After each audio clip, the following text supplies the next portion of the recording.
The Taliban said Monday they had captured the last pocket of resistance in Afghanistan, the Panjshir Valley, even as opposition fighters vowed to keep up their struggle against the hardline Islamists. Following the lightning-fast rout of Afghanistan's army last month and celebrations when the last year's troop flew out after 20 years of war, the Taliban turned to fight the forces defending the mountainous Panjshir Valley. With this victory, our country is completely taken out of the quagmire of war, Chief Spokesman Zabihullah Mujahid said. An image posted on social media by the Taliban showed its fighters at the governor's office of Panjshir province. However, the National Resistance Front, made up of anti-Taliban militia and former Afghan security forces, said its fighters were still present in strategic positions across the valley and that they were continuing the struggle. We assure the people of Afghanistan that the struggle against the Taliban and their partners will continue until the justice and freedom prevails, the NRF tweeted in English. Late Sunday, they had acknowledged suffering major battlefield losses in Panjshir and called for a ceasefire. The NRF includes local fighters loyal to Ahmad Massoud, the son of famous anti-Soviet and anti-Taliban commander Ahmad Shah Massoud, as well as remnants of the Afghan military that retreated to the Panjshir Valley. The group said in a tweet Sunday that NRF spokesman Fahim Dashti, a well-known Afghan journalist, and General Abdul Wudud Zara, a prominent military commander, had been killed in the latest fighting. The NRF had vowed to fight the Taliban but also said it was willing to negotiate with the Islamists,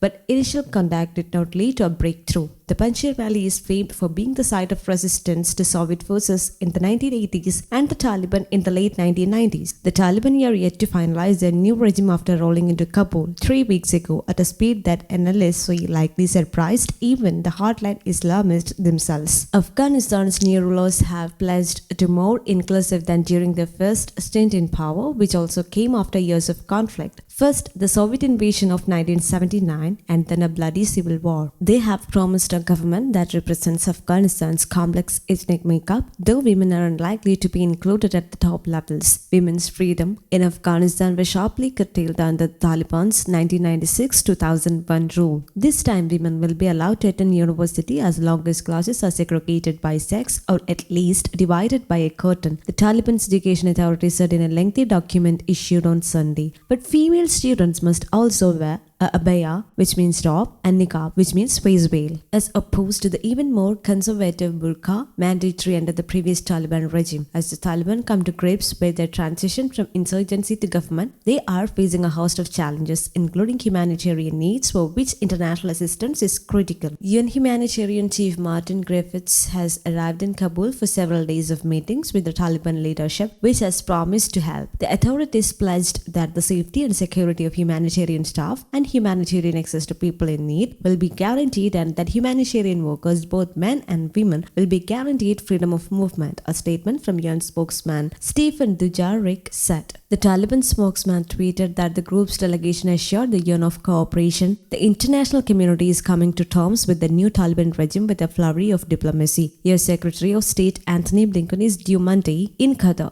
a key player in the Afghan saga. Qatar, which hosts a major US military base, has been gateway for 55,000 people airlifted out of Afghanistan, nearly half the total evacuated by US-led forces after the Taliban takeover on August 15. Blinken will also speak to the Qataris about efforts alongside Turkey to reopen Kabul's airport, which is necessary for flying in badly needed humanitarian aid and evacuating remaining Afghans. Blinken will then head Wednesday to the US airbase in Ramstein, Germany, a temporary home for thousands of Afghans moving to the United States, from which he will hold a virtual 20-nation ministerial meeting on the crisis alongside German Foreign Ministry Heiko Maas. News Desk Kaumudy Global.